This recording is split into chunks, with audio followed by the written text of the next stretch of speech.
Hey, brothers and sisters.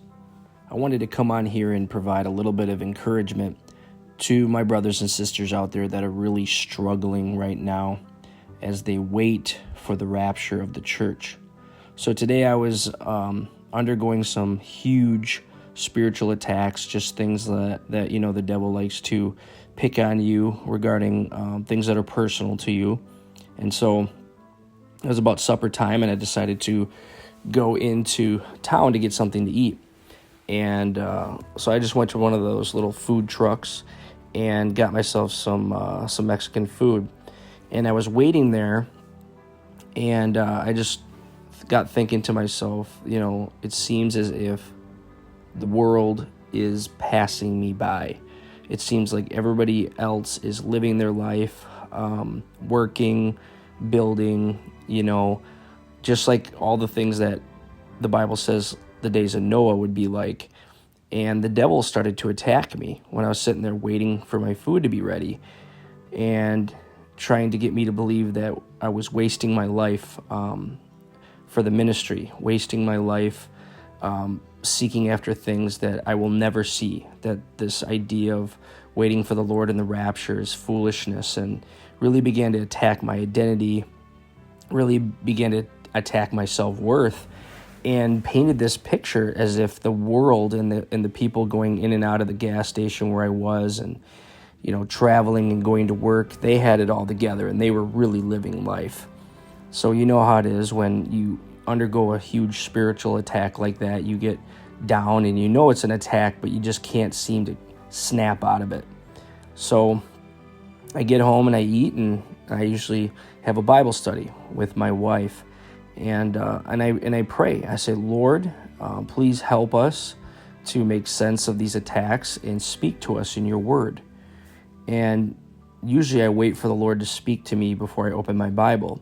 And I heard the Spirit of God say, turn to Psalm 17. And I don't know that psalm well enough, so I'm kind of like, what's going on here? And so I began to read it out loud, and it doesn't really make sense to me. I'm like, Lord, why did you have me open up this psalm? Why am I reading this psalm? Until I got to the last couple verses. Psalm 17, verse 13. Arise, O Lord, confront him, cast him down. Deliver my life from the wicked with your sword, with your hand from men, O Lord, from men of the world who have their portion in this life, and whose belly you fill with your hidden treasure. They are satisfied with children and leave the rest of their possession for their babes. And then verse 15, I realized why he had me turn to Psalm 17. Verse 15 says, as for me, I will see your face in righteousness. I shall be satisfied when I awake in your likeness. And I was like, wow, Lord, that is amazing. So I digged and did a little more research on what was going on.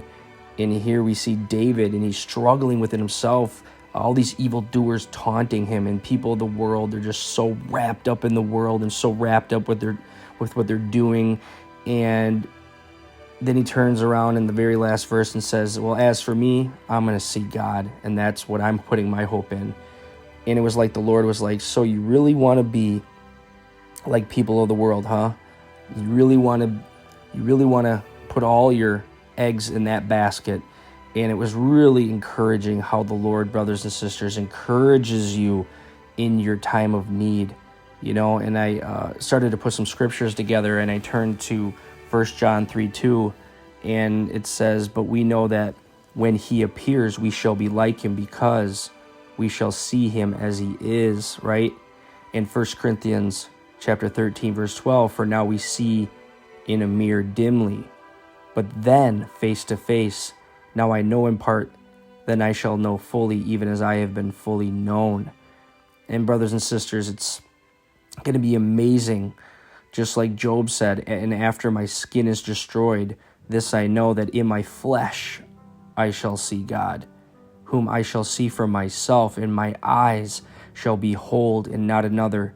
How my heart yearns within me. And that's in Job chapter 19, verses 26 through 27.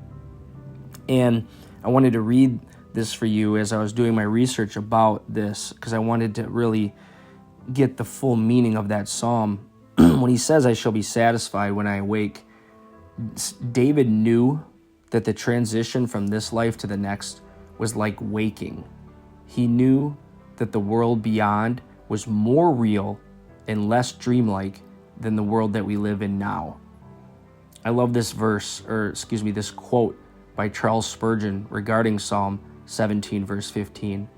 The smell of the furnace is upon the present psalm, but there is evidence in the last verse that he who wrote it came unharmed out of the flame. And it's just like we're experiencing right now. The flames of the world are enveloping us. We feel all alone on this island at times. The groaning is unbearable. Our yearning and longing for the Lord is too much to contain, and we feel like we're all alone. We feel like we're the crazy ones at times. But just like Spurgeon said, we will soon come out of this flame unharmed, and we will see Christ just as he is. Now, regarding being satisfied when we awake in Christ's likeness, nothing but God can satisfy the wishes of an immortal spirit.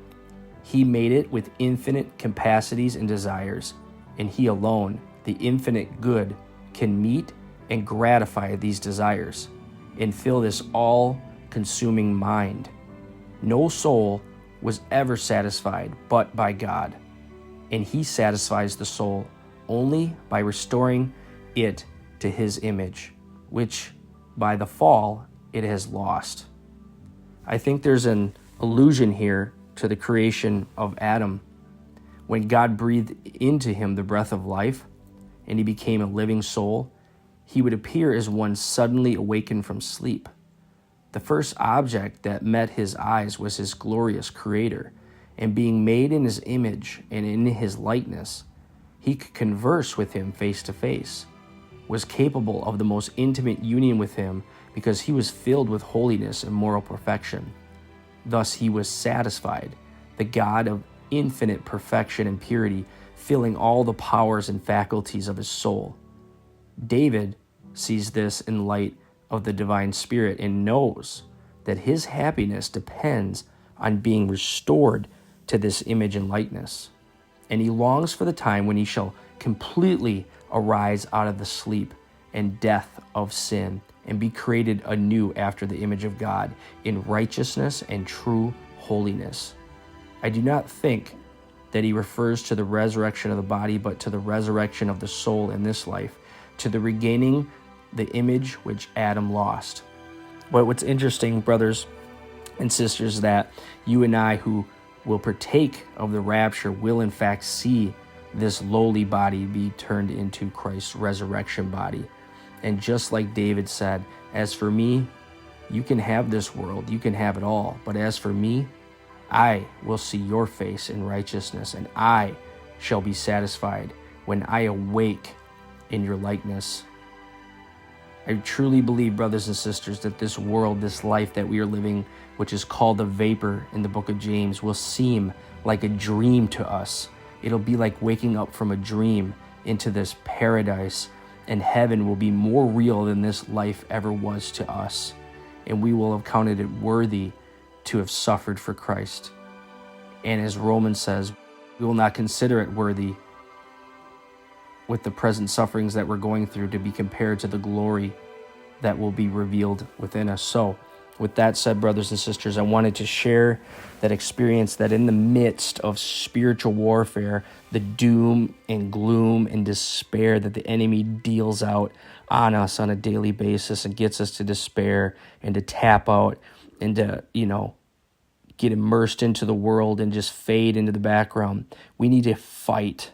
We need to fight, and we need to fight by praying and asking God for wisdom. And when you do that, brothers and sisters, he answers your prayer. He speaks to you through his word, and he knows just what to say to you in that moment. And for me, it was Psalm 17, verse 15. He needed to remind me that this is what I'm hoping for. And it was also a reminder that it is coming very soon. And so we must never give up the hope of our blessed hope, which is the rapture of the church. God bless.